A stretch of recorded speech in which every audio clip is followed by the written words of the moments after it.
Okay, now we're going to be talking about vision. So the stimulus for vision is light, but the visible light spectrum is just one small area of the electromagnetic spectrum. And so basically, the different wavelengths of electromagnetic energy. Think about like long wavelength AC circuits, broadcast bands, radar, microwave, and infrared. And the shorter waves or higher frequency waves, ultraviolet, X-rays, gamma rays, and cosmic rays. It's only this band of waves between about 750 and down to a little less than 400 nanometers in wavelengths. That's the visible light spectrum. That is what human beings are built to respond to. So the sensory receptors in our retinas, in our eyes, respond to the wavelengths of electromagnetic energy that fall within the visible light spectrum. That's what we respond to. So, as I said before, it's the wavelength of those waves that's key. And the different wavelengths of electromagnetic energy reflect different wavelengths of light. So, short wavelength waves reflect bluish colors. Similar to when we're talking about sound waves, they're high frequency and they represent sound waves. With the long wavelength, you have low frequency sounds. You also have reddish colors. And so the hue is the color, and the hue is determined by the wavelength. The amplitude of the waves reflects the intensity or brightness of the light. So a very bright light is going to have a higher amplitude wave. A small amplitude wave is going to be a dull color, less bright, less intense. Finally, you have the saturation or purity of the light. Basically, you have the light waves that could be mixed with other colors, that could be mixed with white light. So basically, the purer the color, the more saturated, the more red is the red, or the more green is the green. Okay, now let's take a look at cross section of the eye, which are the sense organs for vision. And the light first, and let's follow the pathway of how light is entering and how it turns into what we see, vision. Light waves enter the cornea, which is the the transparent outer covering of the eye, protects the eye, but it also has a rounded shape, so it sort of already is starting to focus the light toward your retina. So the light passes through the cornea, and then it passes through the pupil. The pupil is that opening within the eye that allows the light to enter. The iris is the membrane that expands and contracts to change the size of the pupil. The iris is also what makes our eyes blue or green or brown. So the light passes through the pupil, and then it hits the lens, and it then passes through the lens, and the lens focuses the light waves, and again focuses towards the retina, specifically towards the fovea. It's focusing it on where the greatest concentration of vision receptors are located. So now the lens allows us to also focus on images that are close up. They can allow us to focus on images that are far away. And it uses the process called accommodation to do this. So basically you have muscles that will stretch and push the lens into different shapes to allow it to accommodate the different images depending on how far away. So if you focus on something distant, then the lens is stretched thin, to allow you to focus on that image far away. If you have to focus on something close up, the muscles essentially flatten and flatten out make it belly out the lens a bit, allowing you to focus on the image close up. So the lens has to change shape in order to be able to focus on different images depending on whether they're far away or close up. So the light waves, after they've passed through the lens, and now they're getting focused onto the retina, and the retina is where the receptors are located. Those receptor cells are called rods and cones. And the rods and cones are the sensory receptor cells for vision, and they transduce the light waves into a neural impulse. So this is the transduction. The light waves are picked up by the cones and the rods. The rods then translate this into a neural signal. Essentially, they send the message to the bipolar cells, these neurons, and then the bipolar cells send the message to the ganglion cells. And the ganglion cells, the axons of the ganglion cells form the axons for the optic nerve, and it's the optic nerve that travels to the brain. So let's take a look at these visual receptors carefully. The rods and the cones. The rods are sensitive to light, but not to color. They're for peripheral vision, basically looking at images kind of off to the side. The rods there's a greater concentration of rods over in the periphery of our retinas, so we can see that. Night vision is important for night vision because they're very sensitive to light, and if there's not much light, they need to be as sensitive as possible. And we have about 120 million rods allowing us to see. The cones are also light sensitive, but unlike the rods, they respond to color. They work best when there's high illumination and when there's a lot of light. The fovea is kind of the center of our vision.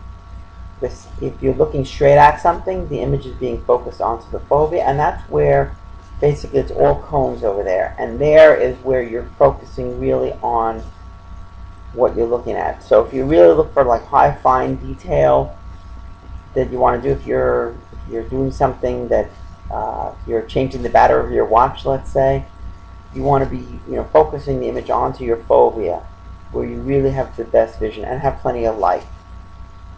And we have about 6 million cones. So as I said before, the message is sent from the rods and cones to the bipolar cells, which send the message to the ganglion cells, and the ganglion cells, the axons of those ganglion cells form the optic nerve. And eventually it travels to the visual cortex in the occipital lobe in the back of our brain. And messages are carried from each eye. In each eye, you have a visual field, the left and right visual field, and sending the images from both left visual field, right visual. The left visual field is processed in the right hemisphere.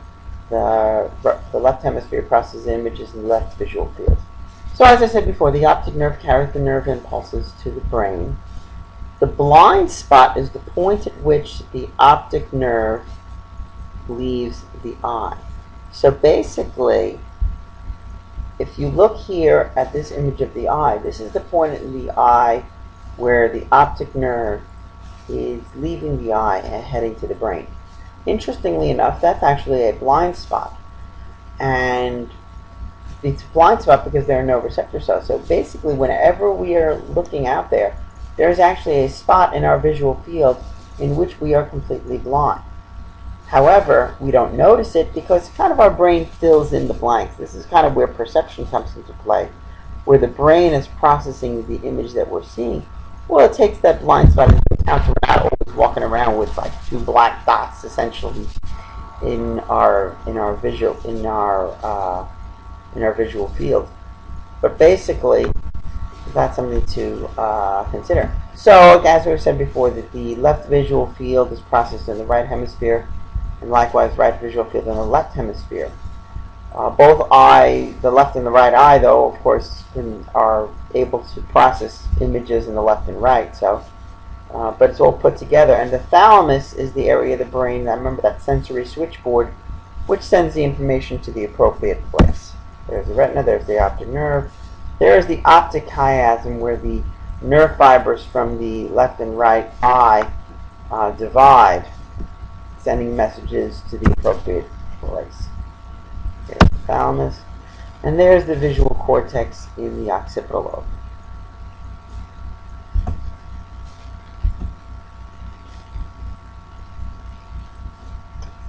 Left visual field processed in the right hemisphere, right visual field processed in the right hemisphere.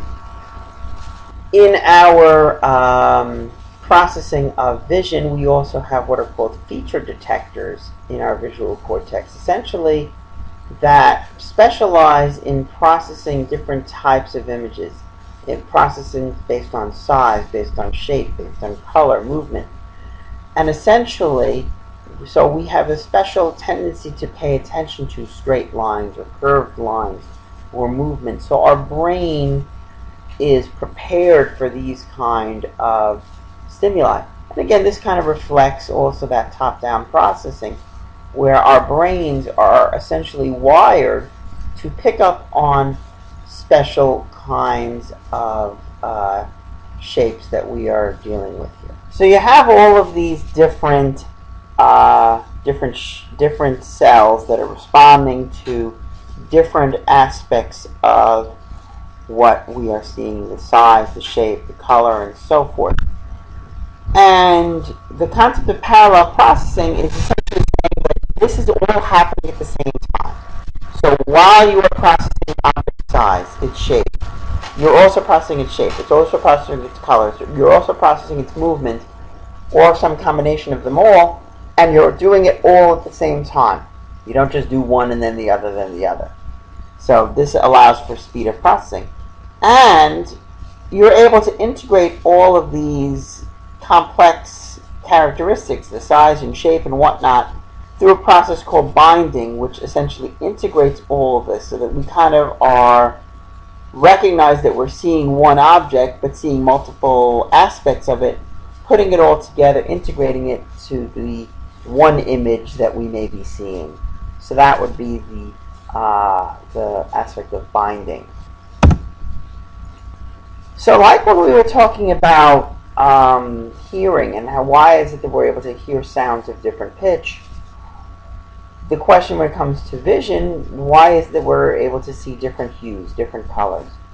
And one theory that explains this is called the trichromatic theory.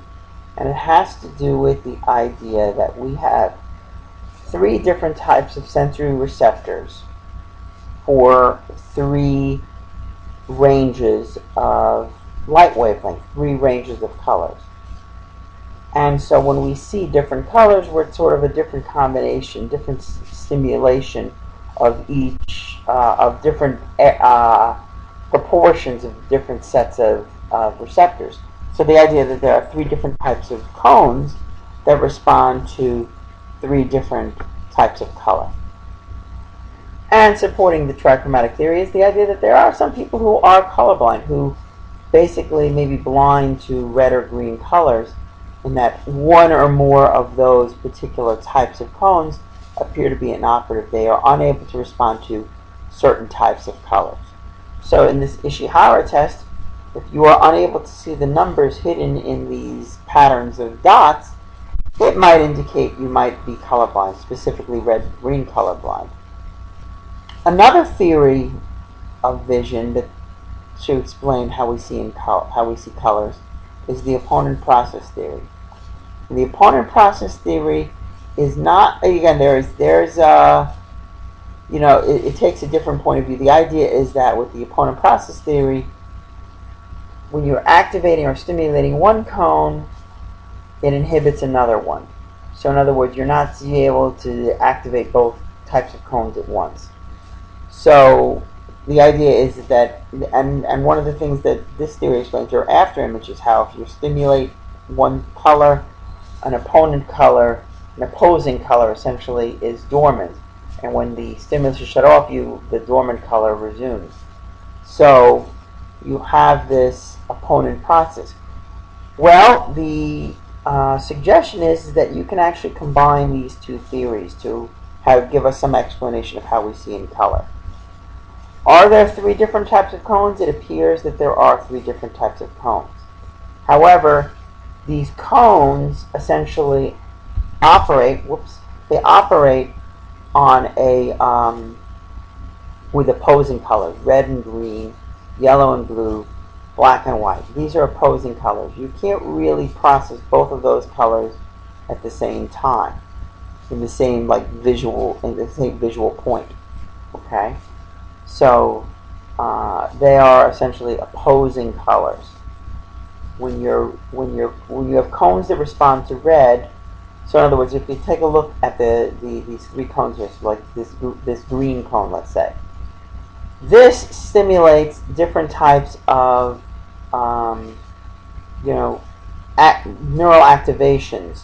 So what's happening here is the retinal ganglion cells, they are firing at different rates. So in other words, if they're firing for one image, they're not firing for another.